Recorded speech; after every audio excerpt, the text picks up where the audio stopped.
Hello, everyone, and thank you for coming on to our live today. It's a very interesting topic that we're going to be talking about. I'm your host, Michelle O'Connor, and I welcome you weekly where we talk about different strategies on how it is that we can help to grow your medical practice with ease, providing you with various strategies that can help you to do so. And also, there are times when we have guests that we speak with that can also help us to live better and do better in the different things that we're doing in our lives. And today is no different. So I welcome you. I thank you for taking the time out to be here. If you're even watching the replay, when you join, go ahead and drop a replay in the chat so I know that you came on. So today we're going to be talking about a topic that I do believe, we do talk about how to grow your practice. And then we also talk about how it is that we can help ourselves. And this topic is personal to me. I lost my mom a few years ago. And after her death, after her passing, I got to learn more about the foods that we eat and how it is that those foods can impact our bodies and whether make us sick or make us well. And it's just food. We know there are different lifestyle habits that we will need to change, but we're just talking about that today. And I have a very special guest with me. Lawrence has, been around the world. He's worked in 14 countries. He's worked with Fortune 500 companies as well.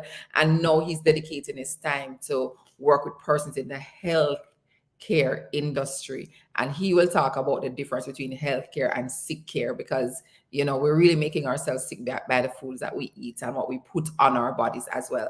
And so I want to welcome Lawrence. Thank you for taking the time to come and talk with us this morning. Good morning, Michelle. How are you? I am good. So as we jump in, I've realized that sometimes we have these conversations and they just go by so quickly. So we're going to jump right in. Tell us a little about yourself. What have you done over your years? Okay. Well, as you can see, I'm ancient, so it's a long story. I'll make it Ancient. as short as possible. You're right. I've lived in 13 different countries, living there, and worked in others as well. And the reason I did that was because when I was young, I decided I wanted to live in various countries and understand people and cultures and food and languages and so on and so on.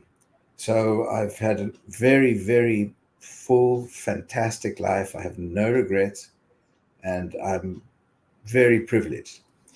The part about the medical side starts with my mom as well. My mom was diagnosed with cancer Mm. years and years ago, and I actually went and I was with her, and I watched firsthand because there's no textbook on how to look after people, how Can I to tell you? Can I tell you? I've learned so much from going through the experience.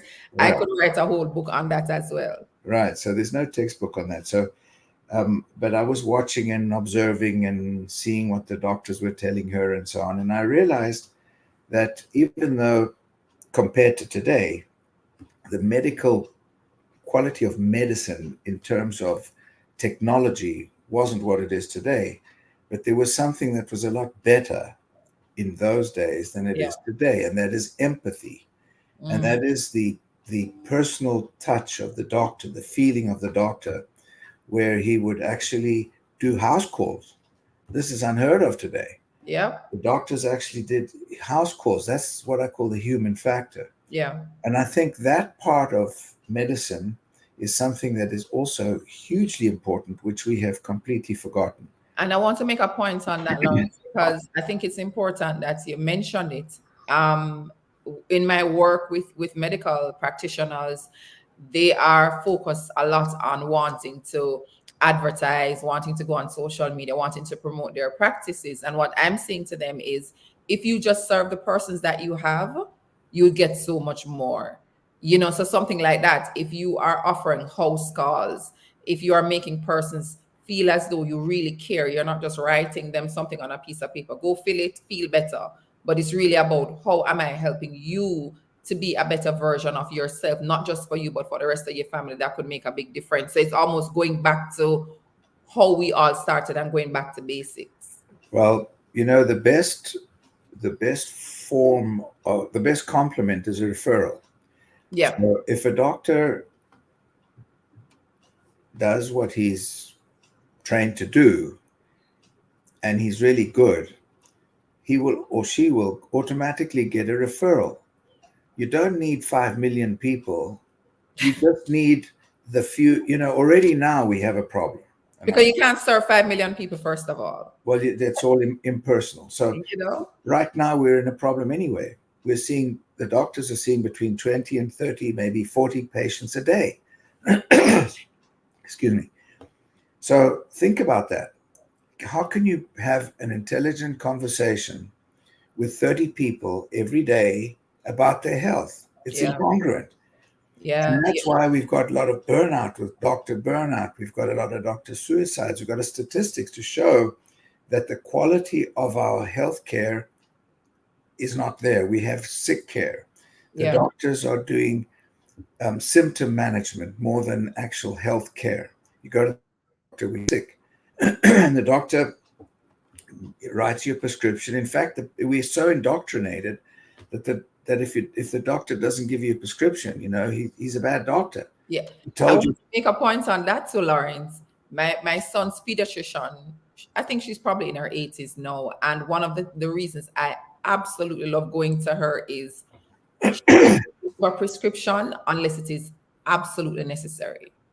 So she goes to one, she's on time, and that's a challenge with our doctors because they're running either from practice to practice or trying to rush with the patients that they have. But one of the things that she does, she spends the time and she educates you the cause of what's happening, how can you cure it naturally, and if there is absolutely no choice, then you get a prescription. So I think it's as you mentioned earlier, it's going back to how we really started and taking the time to be with your patients. Well, consider that 70% of non-communicable diseases are preventable. Like Mm, what? Cardiovascular disease, hypertension, diabetes type 2, lots of cancers. yeah, Those are preventable diseases. yeah, So, and in fact, even with diabetes type 2, it's possible to reverse that with proper nutrition and proper attention to what you do with that. So nutrition is the common denominator for many of these 70% of non-communicable disease that are preventable. But unfortunately, in America, we're indoctrinated with the way that TV shows that everything, and it is honestly, the fast food and all that is delicious, it but is. we're hooked on sugar, we're hooked on salt. These are things that are making us sick. And if we compare the quality of our food and the quality and the portion sizes and how we eat in America compared to how they do in Europe, it's a completely different menu. Not only menu in terms of what they eat, but the quality of what they eat Yeah. and how they prepare these and so on. And I'm glad you'd mentioned that because we're going to jump right into our topic. I was listening to a podcast yesterday. I've been listening to a few podcasts on, just the whole conversation of health. And one of the things that we're talking about yesterday, just what you mentioned, that a large percentage of our illnesses are preventable by just how we eat and what we consume in our bodies. And even though we talk a lot about like cancer, what the research has shown is that that is not even the number one reason for outside of any kind of accidental death. Then it's really about how we eat. And you mentioned Europe, they were talking about like blue zones and red zones and doing research on people in blue zones. And for those who are joining, those are the people who are living longer and healthier. What are they doing and what is the difference with how they treat their bodies um, compared to persons in the red zone? So we're going to jump into it. We're talking about antioxidants for those who are joining. And if you're on the live, please go ahead and drop something in the chat. We're happy to have you. If you have any questions as we go through, where my guest is here, he's well learned. He said he's been around for a while, so he has a lot of experience. So if you have any questions, please go ahead and drop them in the chat and let us know where you're joining from. So let's talk about what we eat. Um, what role does antioxidants play in our bodies? Okay, well, let's just mention the blue zone for a minute. Yeah. In the blue zones, the studies have shown that there are more centenarians. That's why they looked at those blue zones. Yes, And that's true. one of the there are a couple of things that are important. Obviously, the people walk a lot. There's a lot of exercise, and that's, I mean, That's us correct. we park if we go to the supermarket, we park in front of it instead of in the farthest part of the parking area, so that we do some walking, but we don't even do that. But also, one important thing about the blue zones is the community, the feeling of empathy. This preventive medicine, antioxidants, all the rest of it is a compendium of things. It's not just one thing. It's not Yeah. only the food, but it's also the the warmth of the family. They talk Uh, about community, yes, having community. Yes. yes, absolutely. So so for example, in Sardinia, they all play cards together and they play dominoes and they're together all the time, even though they're not their families, but they act as a community. Yeah. That's important. The food obviously is important too. So in prevention, in antioxidants, the free radicals are exactly what the name implies. They're free and they're radical. So I joke about that and I say they're like the terrorists. They're terrorists. They come along and they attack the cell. They And attack free the radicals are for persons who free do. radicals are actually and I'll give you examples.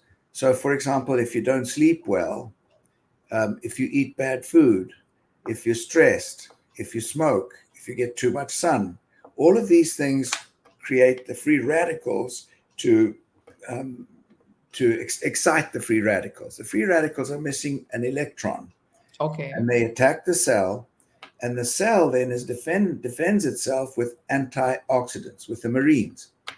So you need lots of marines, you need lots of antioxidants to defend the cell against free radicals. So let me just rephrase for those of us who are learning. So, for example, if I wake up in the morning and I'm having a lot of sugar Mhm. and that goes into my body, I need the free radicals to.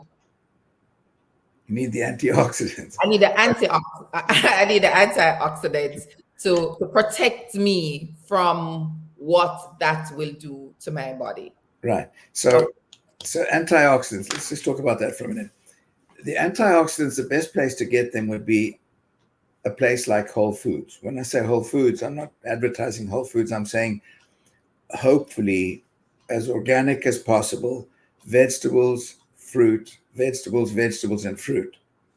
And um, that's what we should actually have a lot of: Yeah. vegetables, and fruit. And in the food pyramid, which I should have included in the little slide there, is the food pyramid in Europe as it should be, as opposed to the food pyramid what it is here. Here we have exactly the opposite.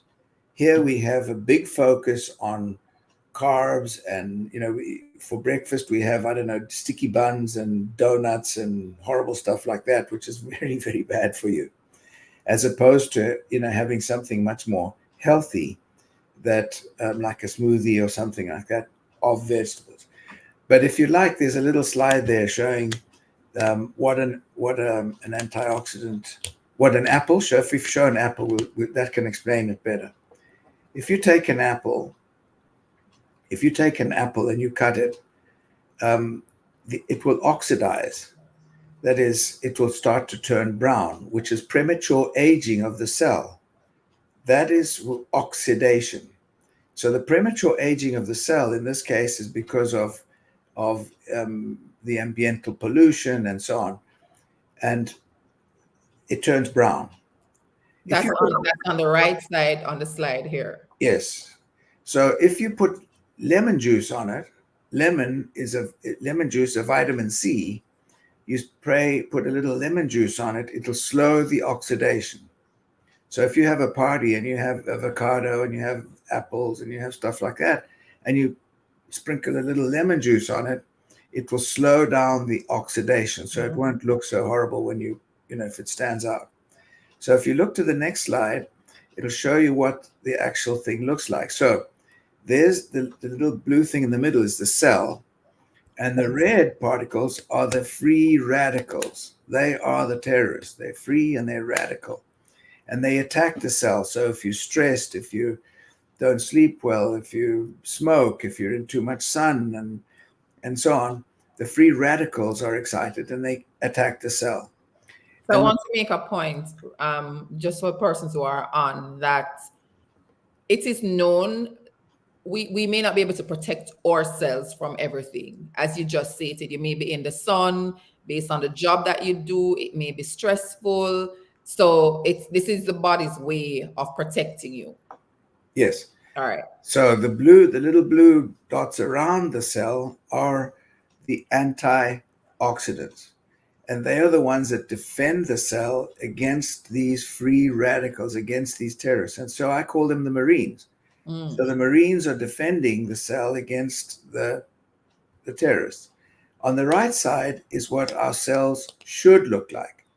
We should have, let's just go back to the one that's on the left there with the inadequate number of antioxidants, of Marines. The free radicals get to the cell will mutate, and when it reproduces in a mutated state, you have a propensity to cancer and other diseases.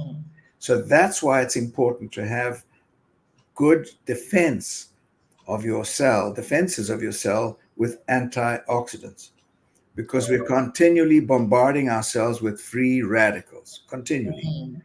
So on the right is where the cells, where there's an adequate amount of Marines, of antioxidants, and you can see there that the cells are having a much more difficult time getting closer to the blue cell, right? So the blue ones are the Marines, and Yeah. they're defending against those red guys, the terrorists. So the free radicals. So there, your immune system, as far as this is concerned, is better defended than the one on the left, where there wasn't enough, or there weren't enough antioxidants. All right. So how do we get more of the blue cells? Good. So if you go to, like I mentioned, you go to Whole Foods or you go to the supermarket and you avoid all the stuff in the middle. Go and eat vegetables and fruit on the periphery of the supermarkets where they sell the vegetables and the fruit. It's important. It's interesting that you mentioned that, because I've never thought of avoiding the things in the middle. Because when you think about it, that is where all the sweets and Processed food. that's Avoid where all of those all things the are. processed food. So, for example, things that are really, really bad for you are processed foods, including things that are obviously delicious. Like we take, I don't know, ham, or I don't want to start criticizing anybody, but the delicious foods that are processed are really not very good for you. So avoid those. I, So if you go to the one slide, which is PubMed, I'd like to show you something, because this is the next one. I think it's the next one. Okay, we'll go to this one last. Go to PubMed first. okay. Thank you. Okay, so PubMed.gov is where the scientific papers from around the world are published, peer-reviewed, from scientists around the world who are all studying various diseases and so on. So in this PubMed, and you're welcome to do it yourselves right now on your computers, your phones. You go to pubmed.gov and put there any disease that you care to mention. It doesn't matter what it is, any disease. And you put there, for example, Alzheimer's.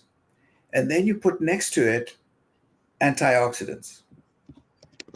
You will see today that Alzheimer's and antioxidants, you'll see today there are over 12,000 studies.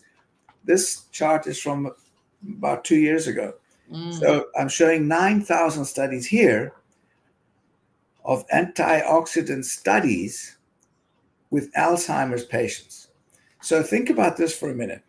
For Alzheimer's, we're looking and we're seeing that antioxidants can help to mitigate, in some ways, Alzheimer's. And yet, How many psychiatrists do we know that actually focus on that? Cancer, 69,000 studies showing that antioxidants can help towards mitigating cancer. And just so that we're understanding, and thanks for those who are on. Just want to acknowledge them. Jane is on. She's thanking you for sharing your wealth of knowledge. So for those who are on, we're just talking today about the importance of antioxidants in our bodies, the role they play, and how it is that our diet can help us. So right where we are in the conversation now is talking about the research that has been done, and this research provides information about the importance of our health when it comes down to certain diseases. So that is where we are. So thank you so much for coming on. You may continue, Lauren. So in essence, what you're So saying is this research is there for persons to go and read and see even for themselves um, what preventative measures we can take when it comes on to some of the things that we're doing. there's research, lots of research. So, for example, let's just take Alzheimer's, for example. You know, think about this. I've mentioned that sugar is like diabetes 3. Alzheimer's, excuse me, is like diabetes 3. Sugar is poisonous, horrible stuff. And yet, when the people get older and, we give them, um, first thing we do, granddad, here, have some cake, have some cookies, have some, to be nice to them, we're exacerbating the problem. I'm not saying I'm trying to oversimplify, I'm just saying, but we should be aware that Alzheimer's, for example, Alzheimer's is classed as a diabetes 3. So sugar, no way. Antioxidants, yes. So we look at cardiovascular disease, depression. Depression's a big one coming down the pipe now. So many people are depressed. But it's interesting when you showed me this research when we had our first thought, because I've never heard about the linkage between depression and what we eat. Some of these eye disease, I've heard about joint pains, some of these, but in a world where this is what is promoted, we have our children coming up and the commercials are very attractive to them. Is it that it needs to be completely eliminated from our diet, or can there be a balance? What would All you? extremes, in my opinion, all extremes are bad. Just somewhere in between. But for example, an 80-20 rule. Yeah, Try and do the right things about 80% of the time, as far as your food's concerned. At yeah. least 80%. So on the weekend or something, you may have a little, slide off the regimen, but that's fine. So I'm just showing here that, for example, all of these different things, these are randomly picked. And Yeah. for example, we look at dentistry, where have we got teeth, anything, the dentistry. Why dentistry? If the bones are not strong, the implants won't last. So all of our body, our body is comprised of lots of different components that help each particular part of our body. So that's why we say, for example, carrots will help you with your eyesight or things like that. The food we eat is our medicine. That's Yeah. our pharmacy. And that's my opinion, that we should be understanding much more closely what we eat and what we put in it. Go and buy a donut from anywhere where they put the ingredients. Like, for example, Costco will put all the ingredients in a donut. Look at all those ingredients. There are probably 10, 15 ingredients in a donut. Half of them you can't even spell And as or listening to some, pronounce, I mean. yeah, that's even though we see it, because it tastes so good and it's so attractive, it's like, That's oh my it. God, I can't release it. So I'm happy you mentioned the 80-20 rule, that if we consume, so one of the things I've even started practicing, because I'm nowhere near where I need to be. One of the things I started practicing is having my healthiest meal in the morning. You know, your days go by, you grab what's there. You know, have my lemon and water, warm water in the mornings, or just making sure I'm having my vegetables and my fruits early. So if my day gets a little hectic and stressful and I have to grab and go, at least I would have had 80% of my fruits and vegetables. So happy that we mentioned it. So if you're not there, you can start by making simple changes to what you're eating. And one of the things I also look on, I mean, I'm from Jamaica, and I would always admire the Rastafarians and their skin and just how it's glowing because they consume a lot of legumes and a lot of natural fruits and vegetables, and you can see the difference even on their skin. So you know there is benefits to making sure that we're taking care of what we're putting inside our bodies. So let me give you an example of something that may catch your attention. What does a gynecologist and for example, plastic surgeon, what do they have in common? I'll tell you. When a lady has a cesarean, the healing of the wound is accelerated with a higher level of antioxidants. In other words, if she's got a good level of antioxidants, the higher the level of antioxidants, the quicker the healing of the wound of a cesarean. Plastic surgeon, same thing. The antioxidants are hugely important in healing of wounds, for example. I'm just using those two, but it goes for any surgery, goes for all kinds of things. So antioxidants become extremely relevant with healing of wounds once they've had a surgery. So guys, I want you to, I dropped the link in the chat. Benita, thank you for coming on as well. And if you're here, any questions, you know, we have a few more minutes and we'll be wrapping up. Go ahead and drop your questions. So it's pubmed.gov. You can go for yourself and look at all the research that has done. Pick any disease that maybe you struggle with or your family member or a friend struggles with, and look at what is said and make small changes. That sometimes we may not have the money to go to the doctor to do the surgery, but you know our good God has provided us with a land filled with all the medicine that we need that's coming out of the earth. So go ahead and do that. So as we wrap up, this is just a heat map of how we can help. This is actually with youth gene clusters, and there's a whole program on the Discovery Channel about how your company was able to reset 92% approximately of 1,000 genes in each cell. So what does the red and green mean on this map? 92% of 1,000 genes to a youthful expression. So the green is expressions of a young person. So just as an example, as a young person of, let's say, I don't know, 20 years old, and that person maybe has a little cut, that will heal much quicker than if I cut myself at my age. So production of elastin, collagen, all of these things have a relevance in the aging process.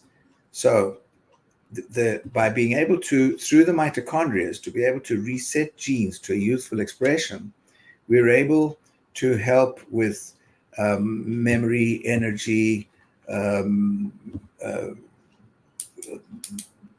memory, sexual libido, production of collagen, elastogen, and many other things as well, eyesight.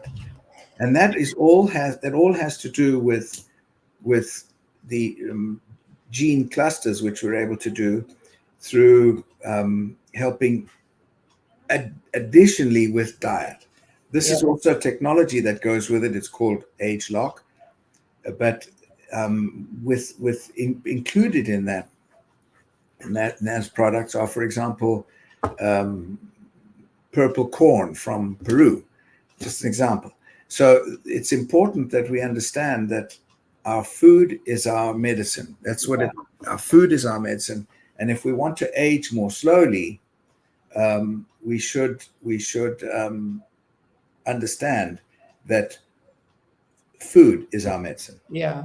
And so if you're looking at the slide on the left where you see youth gene, this is young person. This is in the middle is the older person. And what Lawrence is saying through reset, this is what can happen to the far right. And as you touched on that, I was sharing earlier that I was listening to a podcast yesterday on this conversation, and they talked about doing the research on the blue zones and the red zones and how it is that they were able to select a few persons and add as much as 10 more years to even how they look and how they're able to move about without any illness by just simply changing their diet.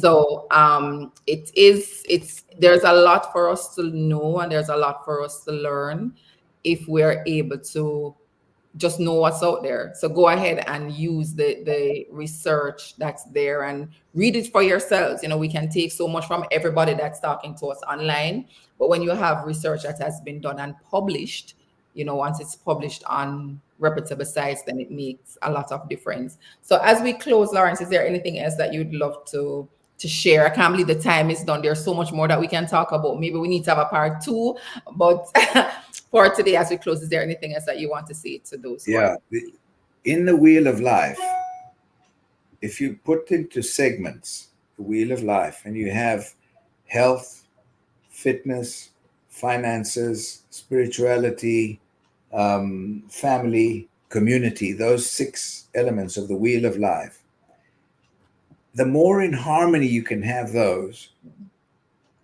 the better the wheel will roll. Example, you could be financially a billionaire and spiritually bankrupt. Your wheel of life will not balance. And your health may even suffer from that, because stress is something that causes us to have an acidic body. And that is what can help to, it's like a funnel for disease. So, for example, when you run down and you're exhausted and depressed and what have you, you're more likely to get a cold than somebody who has absolutely not who's in the opposite. So there's this whole harmony of the wheel of life. That is something that we need to discuss at some time, which is keeping the body, the mind, we call it the spirit, but everything in complete harmony. And that also helps with your endorphins. It helps to make you feel good, and it helps with your defending your body against free radicals. So even though I'm old and I travel a lot, I very, very seldom get sick, if ever. So I'm just saying, and so here's one quick other thing. We're already able to measure antioxidants non-invasively in the cells of the body through $100 million investment that the company made 20 years ago. Yes, I wanted you to mention that quickly. Yeah, so we are able to do that, and that becomes a tool for the physicians and healthcare professionals.